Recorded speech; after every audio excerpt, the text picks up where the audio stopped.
Selamat sejahtera semua, kami daripada Kumpulan 3 akan membentangkan tentang peranan institusi pendidikan di Malaysia dalam memperkasakan pembangunan modal insan. Secara dasarnya, pembangunan modal insan di negara Malaysia sangat berkaitan rapat dengan bidang pendidikan. Proses pembangunan modal insan dilaksanakan dengan tujuan dapat menghasilkan atau melahirkan modal insan yang berkualiti tinggi, berinovasi, serta berdaya kreatif. Pihak kerajaan telah memberikan peranan penting kepada institusi-institusi pendidikan di dalam pelbagai peringkat, daripada peringkat bawahan sehingga peringkat tertinggi. Tahap peringkat ini dapat disimpulkan bermula daripada pendidikan kanak-kanak sehingga pendidikan kita meningkat dewasa. Kami telah meneraikan beberapa peranan institusi pendidikan daripada pendidikan prasekolah, sekolah rendah, sekolah menengah, pra-universiti, institusi pengajian tinggi, dan kemahiran teknikal ataupun TVET. Berikut merupakan beberapa peranan institusi pendidikan dalam usaha membangunkan modal insan di negara Malaysia. So, apa tunggu lagi? Check this out. Sebelum itu saya mulakan dengan apa itu pendidikan prasekolah. Pendidikan prasekolah ialah satu program yang menyediakan pengalaman pembelajaran untuk kanak-kanak yang berusia 4 hingga 6 tahun dalam tempoh masa setahun ataupun lebih sebelum kanak-kanak tersebut memasuki alam tahun 1. Terdapat beberapa peranan penting institusi pendidikan prasekolah dalam memperkasakan pembangunan modal insan. Pertama sekali, seperti yang kita tahu, apabila kita memasuki alam persekolahan, tadika ataupun prasekolah, kita akan didedahkan dengan kemahiran asas seperti membaca, mengira, mengeja dan juga menulis. Betul kan? Oleh itu sebenarnya dikenali sebagai pendidikan asas, dan pendidikan asas ini amat penting untuk dikuasai oleh semua kanak-kanak yang berumur 4 tahun hingga 6 tahun sebelum memasuki alam persekolahan tahun 1. Selain itu, peranan yang seterusnya ialah prasekolah mampu menyuburkan potensi murid dalam semua aspek perkembangan, bukan sahaja daripada aspek perkembangan pendidikan, tetapi juga daripada aspek perkembangan nilai dan juga kemahiran asas. Nilai yang saya maksudkan ialah seperti nilai moral dan juga nilai agama yang diajar. Selain itu, institusi prasekolah juga memainkan peranan penting untuk membentuk kesediaan kanak-kanak sebelum memasuki tahun 1. Mereka perlulah bersedia daripada mental dan fizikal. Selain itu, memberi perkembangan kepada daya kreatif kanak-kanak. Itu juga adalah salah satu peranan penting institusi pendidikan prasekolah. Pendidikan prasekolah merupakan pendidikan yang tidak boleh dipandang enteng oleh semua masyarakat, kerana sekiranya kanak-kanak gagal menguasai pendidikan prasekolah seperti kemahiran asas membaca, menulis, mengira dan mengeja, maka mereka akan sukar untuk menyesuaikan diri dengan tahap pendidikan di alam tahun 1. Oleh itu, pendidikan prasekolah adalah amat penting untuk dikuasai oleh kanak-kanak. Seterusnya ialah peranan institusi pendidikan peringkat sekolah rendah di Malaysia dalam memperkasakan pembangunan modal insan. Pendidikan rendah adalah bermula dari tahun 1 hingga tahun 6 dan menerima kemasukan kanak-kanak berumur 7 tahun sehingga 12 tahun. Pada akhir tahun persekolahan sekolah rendah, ujian awam diadakan bagi menilai prestasi murid yang lebih dikenali sebagai ujian penilaian sekolah rendah ataupun UPSR. Peranan institusi pendidikan bagi peringkat sekolah rendah ialah Kementerian Pelajaran Malaysia perlu menghantar guru yang lebih berpengalaman ke kawasan luar bandar bagi merapatkan jurang antara sekolah luar bandar dan sekolah bandar. Hal ini kerana kualiti pendidikan di sekolah luar bandar masih ketinggalan. Pendidikan yang berkualiti mampu melahirkan murid yang berkualiti serta mampu menghadapi cabaran globalisasi. Seterusnya ialah dengan memberikan pendidikan kokurikulum dan kurikulum. Hal ini bertujuan bagi mendedahkan pelajar dengan aktiviti luar dan bagi melahirkan seorang model insan yang sihat dari segi jasmani dan rohani. Seterusnya, peranan institusi di peringkat sekolah menengah dalam memperkasakan pembangunan modal insan. Hal ini dikatakan demikian kerana transformasi dalam sistem pendidikan bukanlah hal yang baru.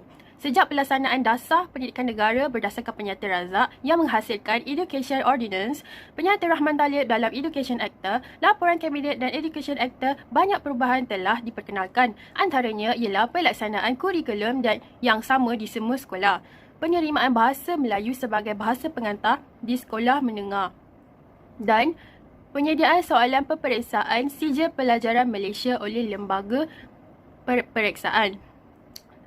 Peranan yang pertama yang ingin diperjelaskan di sini ialah melahirkan pelajar yang berdaya saing. Melahirkan pelajar yang mampu berdaya saing dalam pencapaian di peringkat global.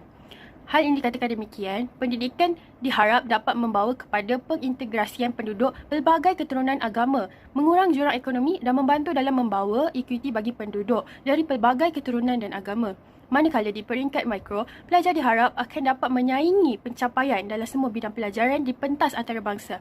Peranan kedua adalah melahirkan pelajar yang bersasiah tinggi, iaitu bagi mewujudkan sasiah dari pelajar yang berdisiplin serta berkualiti tinggi. Peranan yang ketiga ialah melahirkan modal insan yang berkualiti tinggi, iaitu bagi mewujudkan modal insan meliputi golongan kelas pertama, ahli pemikir serta pemimpin yang berwawasan. Tujuannya adalah untuk menyumbang kepada kemakmuran dan kemajuan negara. Sekian, terima kasih. Di sini saya akan menerangkan beberapa peranan penting kepada institusi pra-universiti dalam pembangunan modal insan. Antara yang pertama ialah memastikan pelajar pra-universiti boleh berjaya, iaitu di mana pihak pra-universiti menetapkan harapan yang tinggi kepada pelajar pra-universiti tanpa mengira latar belakang dan memberi sokongan yang sistematik kepada para pelajar pra-universiti sehingga berjaya dan masuk ke peringkat lebih tinggi. Antara peranan kedua ialah institusi pra-universiti harus bertanggung jawab dalam prestasi atau CGPS pelajar pra-universiti. Hal ini kerana prestasi pelajar merupakan satu alasan bagi masuk ke peringkat lebih tinggi.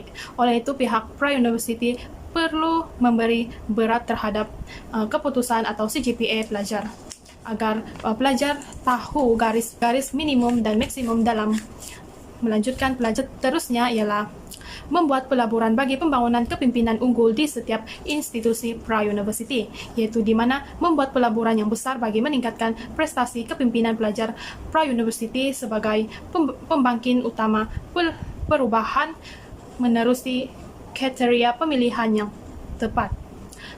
Latihan dan pengurusan perlu dilakukan terhadap para pelajar pra-universiti agar prestasi pelajar terus meningkat dan lebih produktif, agar modal insan lebih cemerlang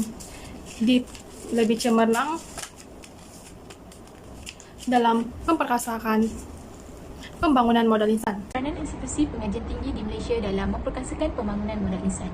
Yang pertama adalah dari segi penambahbaikan aspek pendidikan dan latihan.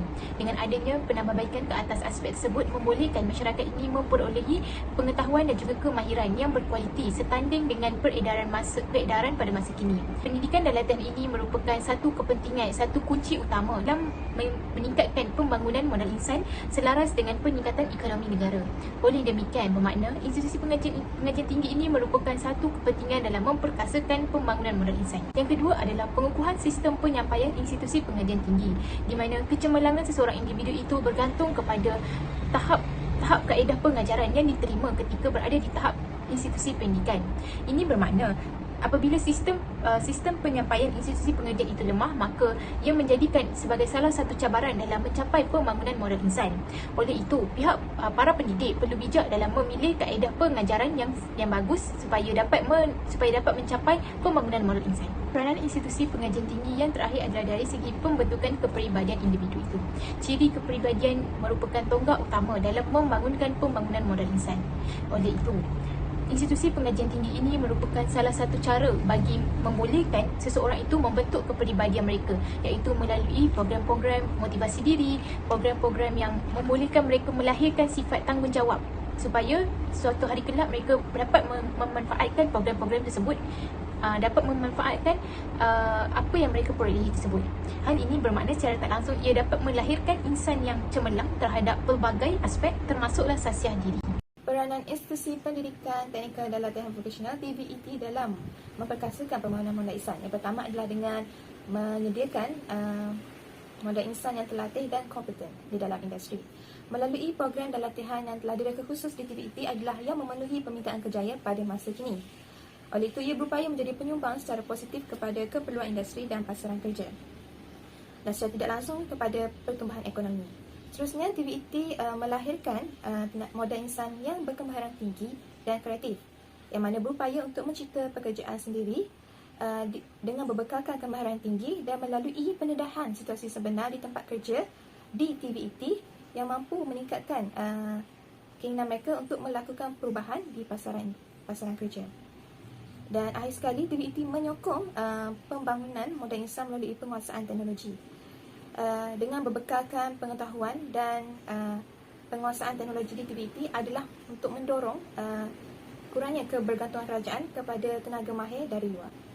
Secara kesimpulannya, usaha untuk membangunkan modal insan merupakan satu tanggung jawab yang besar bagi pihak bertanggung jawab seperti masyarakat, pihak kerajaan, serta institusi pendidikan. Justru itu, mereka perlulah bersatu hati dan menggembleng tenaga dengan harapan mereka dapat mencapai matlamat yang ingin dicapai.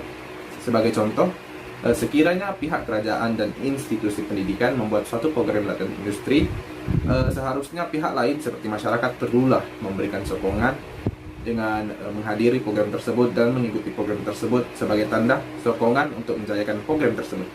Selain itu, pihak penganjur atau institusi pendidikan perlulah memastikan proses pembelajaran atau penyampaian ilmu disampaikan dengan cara yang baik dan mudah difahami serta dapat difahami oleh pelajar. Selain itu, pihak penganjur juga atau institusi pendidikan juga perlu memastikan bahwa ilmu yang disampaikan adalah sahih dan berdasarkan silibus Kementerian Pendidikan Malaysia atau KPM.